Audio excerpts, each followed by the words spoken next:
Moitas gracias a vos por invitarme a vir e tamén ao Campus do Mar. Vou facer a charla en castelán, porque como vai ser gravada hai xente que non entende o galego, pois a partir de aquí pois falarei en castelán. Vou vos falar do problema da sobrepesca e da sostenibilidade dos recursos. Bueno, aquí tedes o título da charla, é a sobreexplotación pesquera, cosechar máis de lo cultivado. Como veis, trabajo en el Instituto Español de Oceanografía, que este año cumplimos 100 años de investigación marina, trabajando para la sostenibilidad de nuestros recursos marinos. Bueno, como todos sabéis, el pescado es uno de los principales fuentes de alimento que tenemos, ¿no? Una de las principales fuentes de proteínas para los humanos y, por lo tanto, desde el principio de la humanidad, la extracción de pescado del mar, la pesca, ha sido una actividad pues, muy importante, ¿no? Nos encontramos registros de actividad extractiva de pesca desde hace más de 40.000 años. En principio, la pesca pues, era una actividad muy rudimentaria para la satisfacción de las necesidades personales, ¿no? Con anzuelos, arpones o redes. Aquí veis un mosaico de la época romana en Alcalá de Henares, con una pequeña barca con 3 personas subidas en ella con una red, ¿no? Al principio esto era así, pero a medida que ha ido avanzando la tecnología, pues tenemos barcos mucho más potentes, tenemos la posibilidad de conservar el pescado. Primero fue con la sal, después con las conservas, grandes barcos congeladores, y entonces, esto ha generado que ahora mismo sea una actividad muy importante, tanto de extracción como de comercio, ¿no? Vosotros que vivís aquí en A Guarda, seguro que tenéis muchos conocidos que trabajan, o incluso familiares que trabajan directamente en la extracción, ¿no? O en el cultivo de recursos marinos. En todo el mundo se generan 55 millones de empleos directos en la extracción de pescado, tantos como los habitantes que tiene la península ibérica, ¿no? España y Portugal. Pero lo que es más llamativo es que en lo que se refiere a empleos indirectos, gente que hace redes, que construye barcos, que comercializa pescado, se emplea el 10% o el 12% de la población mundial. Seguro que vosotros conocéis a alguien que vende pescado, o que ha trabajado en un congelador, o que ha fabricado alguna embarcación. Y en todo el mundo hay más de 4 millones de embarcaciones. Aquí tenéis el ejemplo de embarcaciones pues un poco, digamos, rudimentarias, más artesanales, que serían estas dos de las esquinas, de barcos en Cabo Verde, y después tenéis 2 embarcaciones aquí de pesca en el Cantábrico, ¿no? Un poco más modernos. Luego tendríamos también grandes congeladores. A su vez, toda esta cantidad de barcos trabajando, toda esta cantidad de personas extrayendo pescado, genera un comercio importantísimo a nivel mundial, que actualmente se encuentra en sus niveles máximos de comercio. Tenéis en la foto de arriba la lonja de Avilés, pues informatizada y con bastante cantidad de pescado, y luego aquí tenéis también una foto de un país en vías de desarrollo en el que el mercado se produce pues nada más llegar al puerto y a pequeña escala, sin frío ni nada. Para que veáis un poco cómo ha ido evolucionado la pesca a lo largo de los años, aquí podéis ver desde el año 1950 hasta el año 2010, en azul claro, la evolución de las capturas a nivel mundial. Como veis, en el año 50 había solo 20 millones de toneladas de capturas, y ha ido subiendo de forma drástica hasta los años 90, en los que se ha estabilizado. Paralelamente, como la población mundial ha aumentado muchísimo y se necesitan muchas proteínas animales y proteínas de pescado, lo que ha subido a partir de esta fecha ha sido la producción de pescado de acuicultura. ¿Qué problemas tiene la pesca y la acuicultura? Esta subida tan drástica de la población y de las capturas desde finales del siglo pasado pues ha generado muchos problemas sociales. Uno de los problemas sociales es el que ilustra esta foto, que sería el empleo infantil, ¿no? Existen muchísimos niños trabajando en agricultura y pesca en países en vías de desarrollo. Otro problema social podría ser, por ejemplo, los problemas que hay entre países por los derechos de pesca, ¿no? Si tenemos una especie migratoria que va pasando por distintas zonas, por distintos países, pues quién la puede pescar, quién puede pescar más. Esto genera problemas también entre distintos países. Y después está este rápido crecimiento de las capturas y de la industrialización de los barcos de pesca, pues ha generado también problemas ambientales. Aquí tenéis una tortuga pues, enganchada en un arte de pesca. Problemas sociales y ambientales que al final pues, van a estar también relacionados entre sí. Bueno, y ahora llegamos a lo que es el eje de la charla, ¿no? Uno de los principales problemas que tenemos, que lo visteis en la gráfica del incremento de las capturas, es que parece ser que ya se han estabilizado y que muchas de estas especies o stocks explotados pues ya no son sostenibles. La sobreexplotación pesquera o la sobreexplotación de cualquier recurso sería el usar este recurso de una forma no sostenible, ¿no? ¿Y qué es la no sostenibilidad? Bueno, pues la no sostenibilidad viene a ser que los adultos que nosotros estamos dejando en la población sin pescar, los que no estamos retirando con nuestros barcos, no son capaces de dar lugar a suficientes huevos, larvas, juveniles, que reemplacen a los que estamos quitando, ¿no? Bueno, esto se da específicamente en la pesca y no, por ejemplo, en otras explotaciones, como pueden ser las explotaciones agrícolas, porque en el mar tenemos un problema muy grande, que es que no existen cuadrículas, parcelas, como sí existen en las explotaciones agrícolas, ¿no? Si nosotros tuviésemos un mar dividido en zonas en las que cada zona tenemos un pez o una población de peces que no pueden salir de esas cuadrículas, y a su vez fuésemos capaces de asignarle a cada pescador esta cuadrícula y estos peces que hay en la cuadrícula, y a su vez los pescadores tuviesen que cultivar estos peces, que cuidarlos, ¿no? Pues posiblemente la sobreexplotación pesquera no se daría. Esto es lo que sucede normalmente con una explotación agrícola. El agricultor pues planta, cuida, abona y recoge, y será lo suficientemente organizado para dejar un cierto número de semillas o para no estropear la zona que está cultivando para tener para los años siguientes. Sin embargo, en la pesca esto no pasa, y entonces cosechamos más de lo que estamos cultivando, porque realmente no lo estamos alimentando ni cultivando propiamente, y se produce una sobreexplotación. ¿Por qué hemos llegado a la sobrepesca? Como veíais, en los años 50 parecía que podíamos seguir aumentando los niveles de captura sin problema, pero se ha producido un exceso de capacidad de flota, ¿no? Entonces, actualmente, según las estadísticas que existen y los estudios que se han hecho, se cree que la flota que tenemos ahora mismo tiene una capacidad para pescar 3 veces más del pescado que tenemos ahora mismo en el planeta Tierra, en nuestros océanos, ¿no? Para que veáis un poco un ejemplo de hasta qué punto un barco es capaz de pescar mucha cantidad, ¿no? Os he puesto aquí un vídeo de un buque factoría para que veáis cómo trabaja. Bueno, esto es un barco esta sería la operación de pesca, se está largando la red.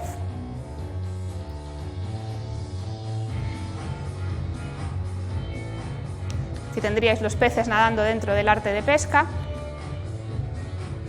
Y esto es el copo.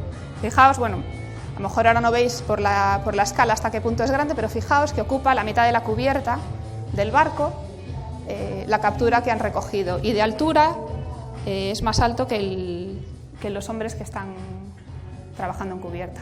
Y al mismo tiempo que por una cubierta se recoge un copo, por la cubierta del otro costado se está ya largando para pescar de nuevo. Esta cantidad de pescado, que son un montón de toneladas en una de las cubiertas del barco, pues ya va siendo procesado mientras están haciendo el siguiente lance.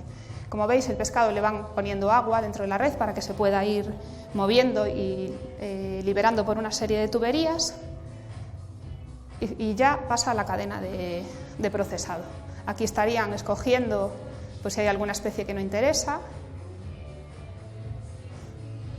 y pasaría al siguiente paso. Fijaos la velocidad que lleva el pescado dentro del barco, ¿no? Qué cantidad de peces, de kilos de peces se puede ir procesando en cada segundo. Esto sería un grupo de trabajo, al mismo tiempo los otros que están separando están trabajando también al mismo tiempo. Es como una gran fábrica, pero ya a bordo del barco. Y aquí ya baja a la otra parte, a otra cubierta del barco, en el que lo van congelando. Todo esto es un proceso continuo. Podéis ver aquí que mientras ellos están congelando, introduciendo el pescado para congelar, el otro compañero ya está quitando los bloques congelados para la cinta que lo va a llevar hacia la bodega. Esta sería la zona congelada, veis, aquí suben los bloques ya congelados de... Bueno, aquí ves jurel, lo van subiendo.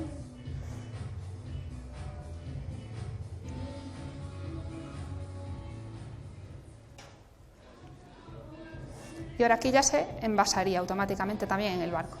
Lo van poniendo primero en bolsas de plástico.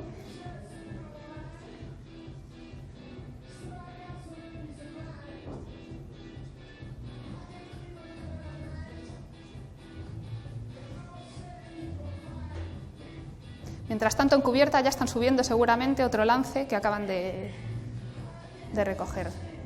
Pasacajas en las que introducen ya las bolsas. Todo esto es siguiendo la cadena de frío. Toda esta zona estaría en frío y aquí ya se introducirían las cajas en un sistema de pesado en el que ya rotulan cada caja con la especie que es, cuántos kilos de pescado han introducido dentro.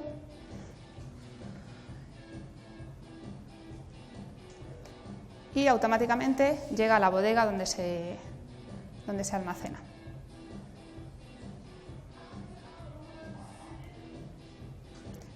Fijaos la escala del tamaño del operario que está trabajando y la cantidad de cajas que hay, ¿no?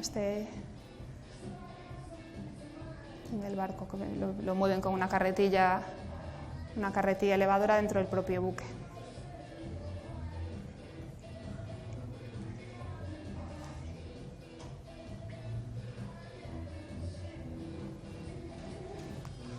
Y después no solo eso, ahora veremos que además de procesar el pescado solo congelado, también para aquellas especies que tengan mucha cantidad o que no les interese procesar así congelado entero, tienen una fábrica a bordo de procesado de harinas de pescado para fabricar alimento para peces. Entonces, en otra parte del barco, además de congelar pescado, pues hacen harinas. Esto, claro, esto hace 60 años pues era impensable. Ahora mismo pues hay muchos barcos que trabajan así. Pueden estar varios meses en el mar y procesar una cantidad de pescado increíble. Bueno, pues esto es para que os hagáis una idea de la capacidad que tiene un barco para pescar.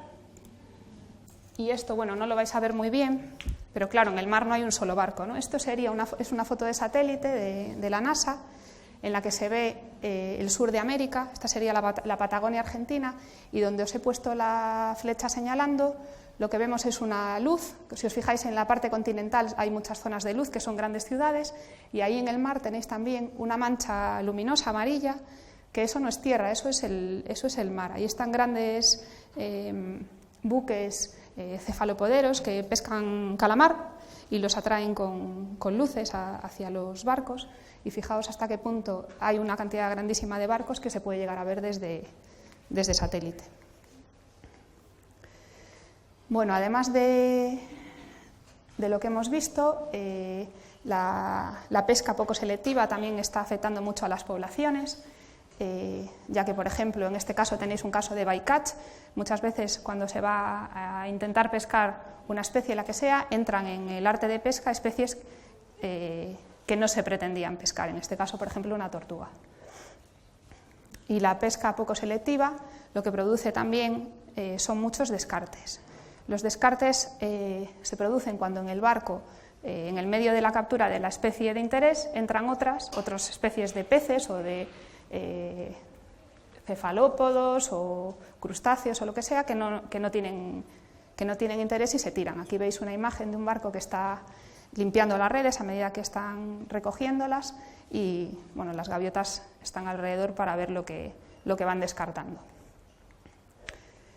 Este sería un ejemplo de una captura en la que, además de especies como la caballa, el jurel, etcétera, que sí que serían de un interés comercial, tenemos otras especies como pequeños cangrejos, este es un cangrejo que se llama patecho, y después especies de peces como ese rojo que veis ahí arriba a la derecha, que sería este pez, que es un relojito, un ochavo, que son especies que no tienen interés comercial, ya sea porque son muy espinosas, porque apenas tienen carne. Estas especies pues se tirarían al mar. Otras veces los descartes se producen también por problemas con las leyes, ¿no?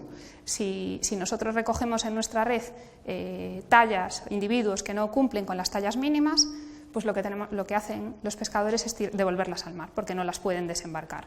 O si, por ejemplo, no tenemos permiso para pescar más caballa o no tenemos permiso para pescar una especie en particular y a mí me entran las redes, pues normalmente lo que tengo que hacer hasta ahora era tirarlo. Los descartes son un problema muy importante. En algunas zonas, como el Mar del Norte, se han hecho estudios y hasta un tercio de las capturas se descartan. Y, de hecho, ahora dentro de poco va a entrar en vigor una normativa que los va a prohibir, pero también tiene sus problemas.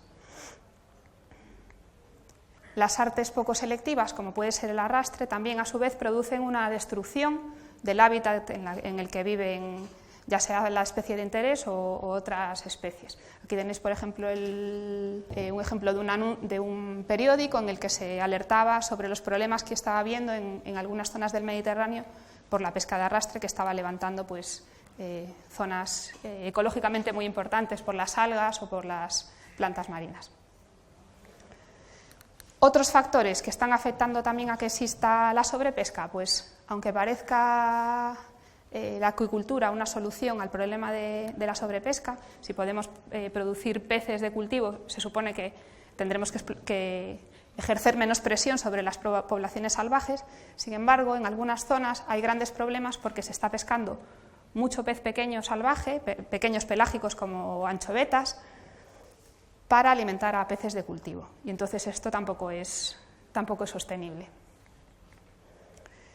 Y después, como sabéis también, el cambio climático o la contaminación que están dañando el ecosistema y algunas especies que son poco resistentes están ocasionando que muchas poblaciones de peces no tengan éxito y se produzca una sobrepesca. Bueno, ¿esto es un problema de verdad? ¿Hasta qué punto la sobrepesca podemos considerar que es importante? Bueno, aquí tenéis una gráfica en la que podéis ver cómo ha sido la evolución desde el año 1950 hasta casi la actualidad de los stocks de peces. Tenéis en verde los que estaban en desarrollo, en los que todavía podíamos pescar mucho más. En amarillo, los que estaban totalmente explotados. En naranja tenéis los que estaban sobreexplotados, estaba pescando más de lo sostenible. Y en rojo, los que se habían hundido, estos colapsados. Como veis, en los años 50 casi no existía ningún stock colapsado y existían muchas poblaciones de peces que todavía se estaban desarrollando, de las que todavía podíamos extraer más pescado de forma sostenible. Pero cuando llegamos ya a la década de los 2000, ya vemos que el número de poblaciones colapsadas, hundidas, es muy alto, alrededor del 40% de las poblaciones, y no existe ya ninguna población que esté con posibilidades de desarrollo. ¿Qué stocks cercanos que vosotros podáis conocer están ahora mismo en malas condiciones aquí en nuestras aguas? Bueno, pues una de las de las especies que se encuentra en malas condiciones y que estáis oyendo ahora continuamente en la prensa, no hay sardina, no hay sardina, pues la sardina ibérica, que va desde el Golfo de Cádiz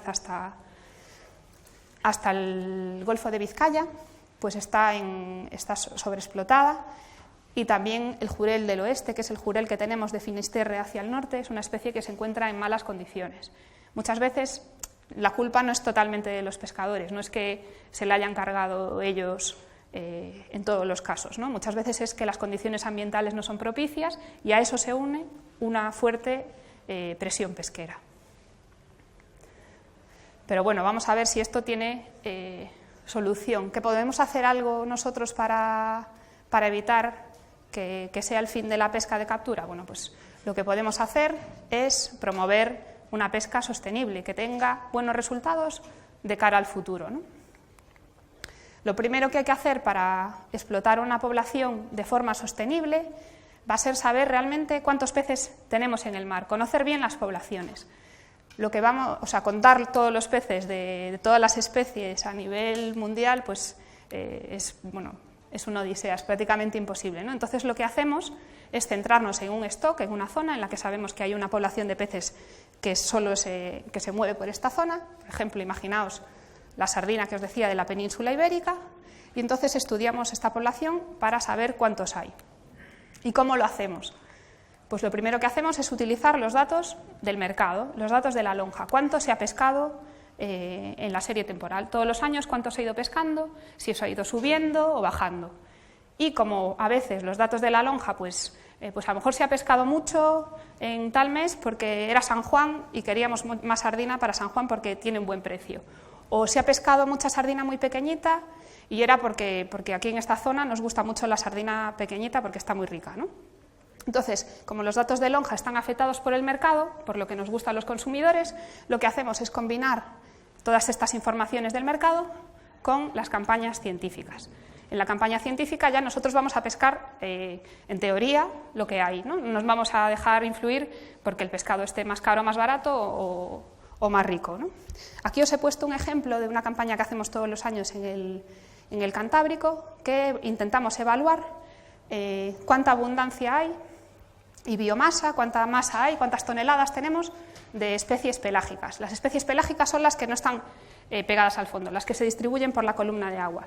Sardina, jurel, en lo que se refiere a peces, y después también lo combinamos el estudio de las especies de peces con todo lo que es el ecosistema, ¿no? Las aves, el plancton, luego si hay basuras, por ejemplo, etcétera. Y entonces os tengo aquí puesto también un vídeo para que veáis cómo funciona esta campaña. Bueno, esta campaña la hacíamos hasta el año 2012, que es cuando grabamos este vídeo, en un barco francés que se llama Thalassa. Ahora lo hacemos ya en un barco español de la Secretaría de Pesca.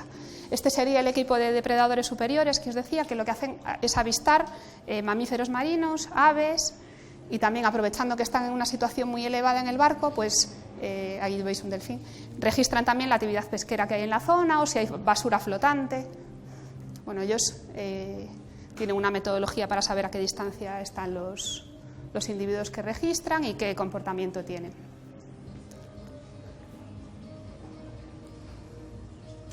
Este sería el equipo de acústica, que lo que hace es utilizar unas ondas que graban los cardúmenes de peces, ¿no? Se registran en pantallas, vemos la forma de los cardúmenes y cómo de densos son. Este sería otro equipo que lo que hace es recoger huevos y larvas de peces flotantes. Es una bomba que recoge agua y la concentra en una malla y nos sirve para saber pues cuáles son las zonas de puesta, en este caso de la sardina y de la anchoa, que tienen huevos que flotan. Una vez que hemos visto los cardúmenes en la zona de acústica con las ondas, lo que hacemos es hacer pescas para ver qué especies son y qué características tienen esos peces. Aquí veis la maniobra de largada del lance. Llevamos una cámara para ver un poco también el comportamiento de los peces dentro del arte, si hay alguno que se escapa, si a lo mejor nosotros creemos que estamos pescando muy bien el jurel pero se nos está yendo de la red. Aquí estaría el barco arrastrando. Y aquí veis cómo va la red al agua.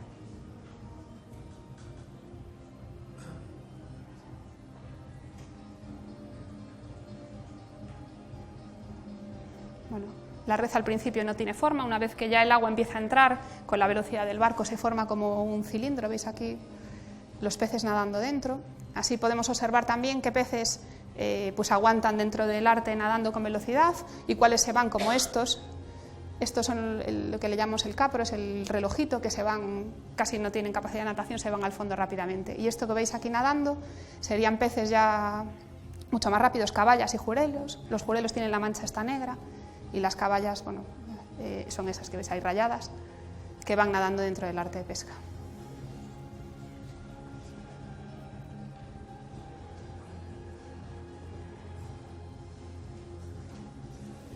Bueno, y aquí sería ya cuando están llegando a superficie. Aquí están mirando, quitan las sondas de la red, la cámara que habíamos colocado, también y ya esto es el copo, que nos lo estarían liberando ya para el parque de pesca, que está en la cubierta inferior.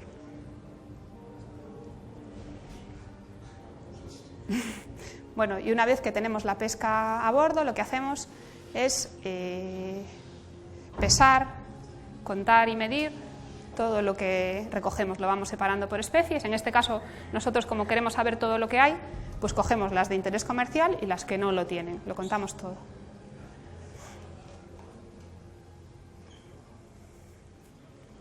Esto sería lirio, la caladilla. Pues aquí están los compañeros midiendo. Y después, además de ver cuántos hay, lo que hacemos es ver qué características biológicas tienen, cuántos son machos, cuántos son hembras, en qué estado están reproductivos, si se están poniendo o no. Y aquí le estarían extrayendo una pieza esquelética del cerebro, que es el otolito, una piedrita que nos ayuda a saber la edad. Aquí lo que están haciendo es vaciar el contenido estomacal para ver de qué se están alimentando también. Esto sería durante el día, y luego por la noche lo que hacemos es estudiar las condiciones hidrográficas, es saber las corrientes, temperatura, salinidad y el plancton que tenemos en la columna de agua. Aquí estarían soltando una red de plancton. Esta sería para coger huevos y larvas de peces también.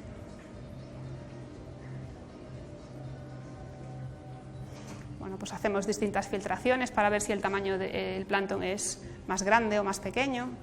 Como estamos viendo de qué se están alimentando los peces, pues podemos ver si los peces son capaces de seleccionar de todo el plancton que hay para alimentarse solo de un tipo o de un tamaño. Bueno, y esto es más o menos todo lo que hacemos en la campaña. Después recogemos también en el puente del barco pues, datos en continuo de atmosféricos, de la temperatura, del aire, o sea, las condiciones meteorológicas y atmosféricas. Bueno, lo voy a dejar aquí. Y volvemos a lo que estaba contando del... Vale. Bueno, entonces os he dicho que combinábamos los datos de lonja con estos datos de las campañas científicas. Como os decía, no solo nos interesa cuántos peces hay, sino también cómo son, machos, hembras, cómo se están reproduciendo y dónde. Y esto es una de las piezas esqueléticas que os decía, el otolito, que está dentro del cerebro, que está en el órgano del oído, y como veis presenta una serie de bandas como los anillos de los árboles. Con esto podemos saber pues, si un pez tiene 1, 2, 3 años, y así saber también la población de peces que tenemos, si es una población joven, si aún no se ha reproducido, si se va a reproducir. ¿Vale? Y como os decía también, no me interesa solo una especie, sino el conjunto del ecosistema, porque a veces el hecho de que estemos pescando mucho una determinada especie puede hacer que otra especie se vea afectada, ¿no? Si la utiliza como alimento, si es un depredador. A partir de estos estudios que nosotros hacemos, los científicos, nosotros nos reunimos, normalmente se reúnen científicos de distintos países interesados en un stock, y lo que hacemos es hacer una recomendación. Pues decimos, creemos que no se debería pescar más de tanto. pero nosotros no tenemos el poder de decisión. Los que tienen el poder de decisión son los gestores, los políticos. Entonces, una vez que nosotros hacemos la recomendación, ellos tienen que tomar una serie de medidas. Las medidas que se suelen tomar y que vosotros conocéis son tallas mínimas, es decir, bueno, pues no se pueden pescar sardinas de menos de 11 centímetros, por ejemplo, ¿no? A veces se establecen vedas, si una especie está en malas condiciones y se considera que hay que dejar que se reproduzca, pues si se conoce el área de reproducción, en la época de reproducción se fija una veda durante la época de reproducción para que se pueda reproducir. En otras ocasiones, si se conoce una zona importante para la reproducción y para el éxito reproductivo de los juveniles, pues se fijan unas zonas en las que no se pueden pescar, zonas de áreas marinas protegidas, y lo más común, lo que estáis acostumbrados a escuchar, es el controlar cuánto se puede capturar a través de tags y cuotas. El tag, digamos, que es la cantidad de pesca que se puede pescar en total de un stock, y la cuota sería lo que puede pescar cada país de ese tag. En el caso de la sardina, como pescamos España y Portugal, el tag sería para toda la sardina iberoatlántica y España tendría su cuota y Portugal su cuota. Eso, por una parte, los científicos, por otra parte, los políticos, y después estamos pues, nosotros como sociedad civil, como ciudadanos.